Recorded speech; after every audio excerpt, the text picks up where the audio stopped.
Currently, that's what the policy says. But again, we are new. We take feedback very seriously. We engage with a regulated entity as often as possible. Okay. And this is one feedback we've received.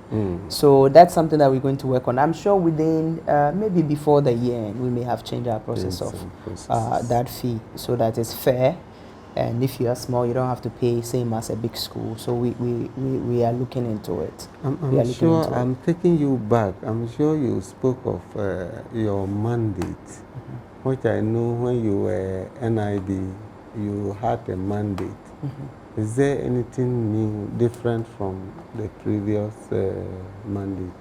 So in the NIB, which was established by the Act 778, the mandates in that Act and the 1023 currently are quite similar, just a few differences. The mandate NIB set to set and enforce standards, which is broad. So you set a standard and you enforce it. So somehow the registration and licensing of school was inherent in that statement in the law, but it was not implemented. So GES was the one registering schools. So in the new act, we made it implicit, where it states that we have to register all pre-tertiary schools. So, and then also the Act 778, which established NIB, didn't give us any penalties, or if people are non-compliant, what you do. It didn't give any of those. Also, the Part 6 of the 1023, which gives us the right to charge for our service, was not there in the NIB, so we couldn't recover cost of doing business. And that's how come we couldn't really inspect as many schools, because we're 100% dependent on government funding to be able to function, which was, what in itself was a big problem. So we couldn't really do our work. We have a huge number of pre-tertiary schools in the country. How do you hope to inspect all these schools? Okay. And what is the duration you've given to yourself? Okay, so currently we are in the process of establishing regional offices and having regional chief inspectors. Okay. So each of the regional chief inspectors will be responsible for schools in the region. And then they will have a team. So they will have their own timetable for inspecting schools in the region and then reporting back to headquarters. So using that approach, we hope to cover as many schools as possible. So currently, that's what we have in mind to do, to cover as many schools as we can. Will we be able to go to every school every year? I don't think so. So how we will do it then is that we use a statistical sampling approach. You know how when you want to see how a population is behaving, you can use a sample. And then you extrapolate the results across the sample. We plan to use the same approach. So nationally, national inspections will say we'll sample schools using the statistical sampling approach, and based on that we inspect those schools, and then whatever our decisions, our findings are, we'll say this is how schools are doing in the country. What does that is that the various results that we find, or the findings, we can tell schools that this is what we think is going on, and these are the things we think you should pay attention to. Barring that, we also do the individual monitoring and evaluation. Schools that are underperforming, are performing poorly, in the current policy, it says to put them in a category of concern and put regular monitoring and evaluation around them. The hope is that to bring them to a higher standard of learning outcomes. So that's what we plan to do, to improve learning outcomes in the country. So when it comes to the monitoring and evaluation, you shelve your reports here, or what do you do with your reports? So our reports go to the individual schools that we inspect. Okay. So if you are public or private or specialized schools, it doesn't matter. We give you a report directly to you. We prefer to email the report if you can have an email address. But some schools are challenged by that. They don't have an email address. So we send them by courier to the school. Now, in addition to that, because GES is a proprietor of schools on behalf of government, if you are a public school, then you are not on your own. Your proprietor is GES. So we'll send a copy of your report also to the GES headquarters, so that they are aware that we've come to inspect you, and this is our findings, and these are what you are to do. In addition to that, for each public school, the municipal director of education, the district director of education, the circuit supervisor will get a report to see the performance of the school, because these are the people in charge of ensuring that the school improves. So we don't want to leave them out and give it to the headmaster, who then may not share with anybody but we want everybody that is involved in the management of the school to be aware of our findings so that they can help the school leadership to implement the recommendations in hopes of improving learning outcomes. You spoke of hitting the ground running, going out to let people know who NaSIA is. Starting this month, you said? Yes. Yeah, okay. What will we be expecting to hear from you? So you'll be expecting to hear a new name, okay. a new fancy name, which is, we've always had identity crisis because of the National Investment Bank.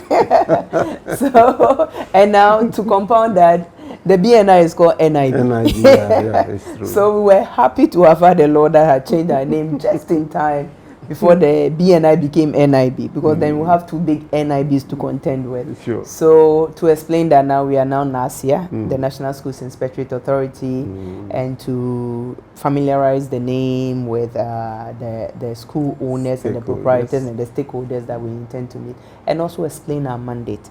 We hope to have, candid conversations, sit around the table like we are doing and talk to school owners in the various regions, districts, etc. that we'll be visiting, and to hear from them, because we also have gone ahead to develop 2 policies which we've had several stakeholder engagements on, but they are not final yet. So there's room for us to add more things if we find more things on the ground as we speak to proprietors of schools, the general public, and understand what is on the ground. So it's more conversational to understand their needs, the needs of school proprietors, what they think we as regulators should be doing to help improve learning outcomes across the country, and also to improve quality of education in general, which is our main goal as NaSIA. So that's what we are hoping to explain to them, how our role as NaSIA will help improve quality education in the country. Beautiful. First Director General of NaSIA, what legacy do you want to leave behind by the time you step out of office? So by the time I step out of office, I want that every process that I embarked on here should be documented, and it should be systemized. It should be a system. It should be independent of human beings. So whether I'm here or not, whether somebody shows up to work today or not, work should continue. Now, if you document your processes and you go by standard operating procedures, policies, guidelines that are well documented, then somebody can pick up and continue the work. And I believe that that is what is lacking in most organizations, not just in the public sector. So if I'm doing a piece of work, if I'm off today, can Alice pick up my work and do? Alice can only pick up my work and do if my processes are well documented and approved and in a standard operating procedure guideline and saved somewhere where everybody can access. Last year was a difficult year, and it has extended to 2021. And this has to do with the issue of COVID-19 in schools operations. I'm aware there were issues at the initial stages where some schools were reporting of students being infested with COVID-19.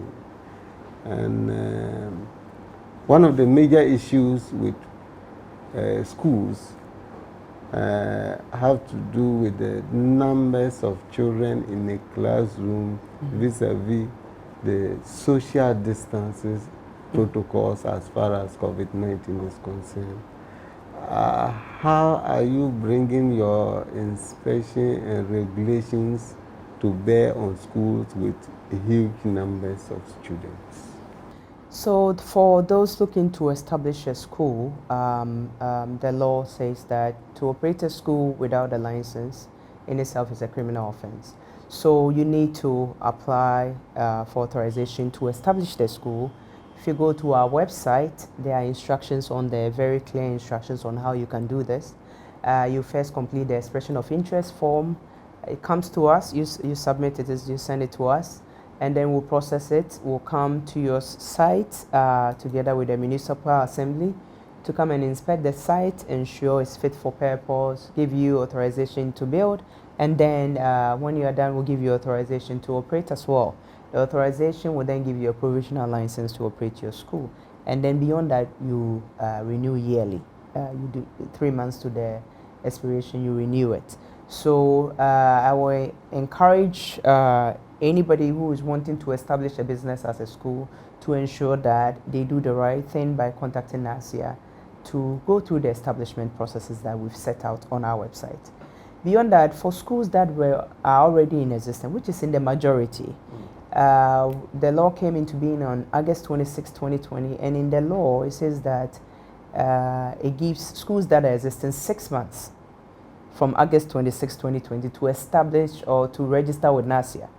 6 months has long passed, but because of COVID, we've decided that we will not implement any enforcement actions against us. What will happen after the 6 months? After the 6 months, then it means you're operating illegally. It's a criminal offense.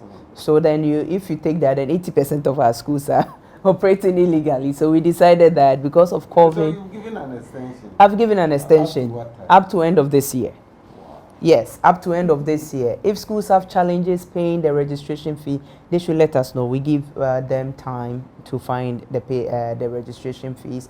There are some schools who've requested to register and they've told us they are in financial difficulty. For us, the most important thing that you get abreast with the law and you do the right thing.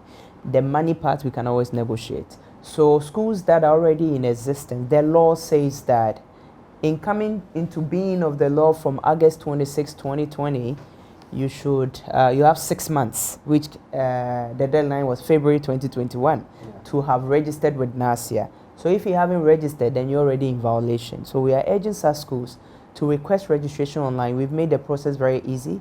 Very soon we'll share our USSD that we also put out there, so that for those who cannot access our link online, they can register with the code that will also come to us. The significance of registration to us is that we have to know that the school is in existence. One, every child attending that school is a citizen of this country, and education is a right. So we want to make sure that every child is receiving quality education. And the only way government will know that is if we're able to know that you exist, and we also know what curriculum you are running and how you are managing your school and how performance in the school is going. We do that by doing our various inspection types to know that learning outcomes are being attained, that the learners in your school are moving on to the next level of life by the education they are receiving in your school. So irrespective of whether it's private or public, we are concerned with the learner, who is the child, who is a Ghanaian citizen, to ensure that they are receiving quality education. So the only way to know that is if the authority knows of your existence, what curriculum you are running, and how you are managing the school, and if you are attaining the learning outcomes. I think parents and the general public should be concerned with this. We should all be concerned. Are our children receiving the best education the schools can provide them in Ghana? And we are the government agency tasked to ensure that that is what is being done. And that's what registration brings. So for the general public, if you are a parent or even a guardian and your child is in school, you should be concerned about what type or quality of education they are receiving in the school. And so we are the ones tasked to do that work. So if you go to a school and you think that your child is there and they are not receiving the type of education you think they should be receiving, if you inform us, we'll pay a visit to the school, we'll apply our tools, we'll assess it, because that's what we are tasked to do.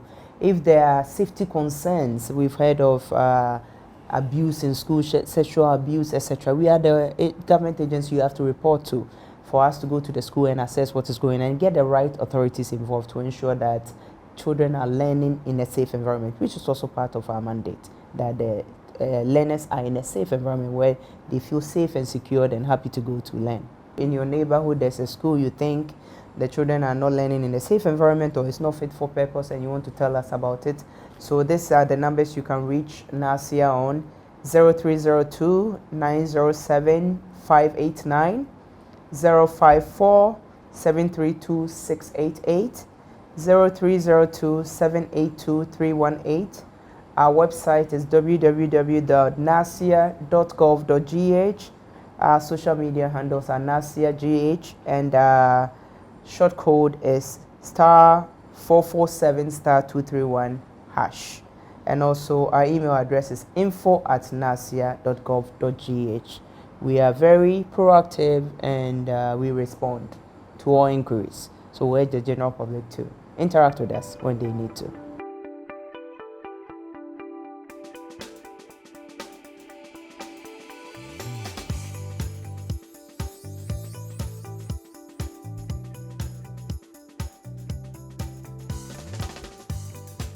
Sometimes you have private schools who say they cannot operate their schools anymore and they want government to absorb it. So we are the agency responsible for that. So they write to us, we'll go and inspect the school, take in inventory of their facilities, and then we'll bring it to the GES system, we absorb it, and then the government will now own it and operate it as a government school. Sometimes to a school owner will say, I want to give the school to my child, which should be the agency that you write to let us know that you are transitioning the ownership to your child or sibling or something. Because why? We hold school owners accountable for the school, the proprietor. So if there's any problem at the school, it's the proprietor we want to deal with. So at any point in time, we should have a record of who is the proprietor or the owner of the school. So that's why that is important. We have what we call the inspection evaluation framework, which is what our inspection is based on, how we collect the data. Now the framework specifies the kinds of data we'll collect to evaluate your school. So when we were speaking earlier, I told you about our types of inspections. This is a school performance inspection. So when we panel a team to go to a school and say we are doing a school performance inspection, this is the data we are collecting. We collect data in 3 elements. We collect school leadership data. Under the school leadership, we will assess if the school sets clear and inspiring vision, which is the head indicator, but it has little detailed indicators under it that we are measuring how you set the inspiring vision. Then we have provide effective leadership for teaching and learning. Also, we have sub-indicators to measure how you do that. Capacity to improve the school, and then productive relationship with parents, SMC, and PTA.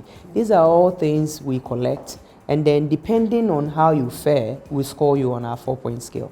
So the next data collection is lesson observation. I talked about English, maths, and science. We sit in the class. So this is how we are assessing if teaching, according to the National Teaching Standard, published by NTC, National Teaching Council, is being done, and if learning, do the learners appear to be understanding what's going on, are they acquiring knowledge, we assess all that. And then the last data set is the external assessment results. Your WASI, BC, Cambridge, IB, depending on what school you are, how are your students faring? So we assess that also to see in the last 3 years of your external assessment, has there been an upward trend, or are you declining, and what are the causes of this, and which subject areas need special attention for the school to pay. What role does NaSIA play after that assessment? Yes, so then we will score you. We have a 4-point scale of outstanding, good, satisfactory, unsatisfactory. For a school to be said to have the minimum standard in Ghana, you should score at least satisfactory on our 4-point scale. So in combining these data elements, we score you. If you score under satisfactory, which is unsatisfactory, then we put you in a category of concern where we put regular monitoring around you. Let's say when we did the assessment of the external results, we found out that in mathematics, over the last 3 years, you've underperformed in your school. We will let the school leadership know. If it's a GS school, we'll let GS itself know, we'll let all the levels also know that maybe there should be a CPD where they teach teachers in this school certain methodologies in maths. We'll let NTC, the regulator of teachers, know that this is our observation and that this should become part of the CPDs for teachers, etc. So that is what we do, and we put a monitoring around it to ensure that the appropriate quarters do the right thing to ensure that learning outcomes are improved. So that's a performance inspection. Well, purely on performance. That's part A. Yes. Quickly take us through part B. So the part B, which we call the school compliance inspection, looks at mainly infrastructure and facilities. So here we look at the curriculum and plan and teaching time. How much time is allotted to teaching? Is there teaching interactively? Time on task? There are so many sub-indicators under this that will measure the curriculum, depending on the type of curriculum you are using. How are you teaching it, etc. What policies are in place to guide the teaching of that policy, and your planning. So we look at your timetables, your schedules, etc. There are a lot of things we assess here under curriculum. Then we have school management, where we look at information management, and we know ICT is very important. So if you have ICT resources, do you have the right resources? What do you have, etc. Resource management, how are you managing your resources? What resources do you have? What systems do you have in place to manage it, etc. So there are sub-indicators under this that measure the resource management. Teaching and learning resources, books, textbooks, you look at your library, is it stock, accommodation, administrative offices, if you are a day school, if you're boarding facilities, your pantry, etc. We look at all these. Environment, very important to us. What does your environment look like? Is it conducive? Is it such that children would like to come there and study? Health and safety, very important. Do you have a sick bay? How do you dispose of your waste? So all these are sub-indicators under teachers. How many teachers do you have, and how are you managing your teachers? Are they qualified? Are you using English teachers to teach mathematics? We assess all this. So it's very comprehensive in terms of the resources that you have, and we score it on the same 4-point scale. Now, when we combine this compliance and this performance, then we call it a whole school inspection. That takes about a week to do one school. Yes.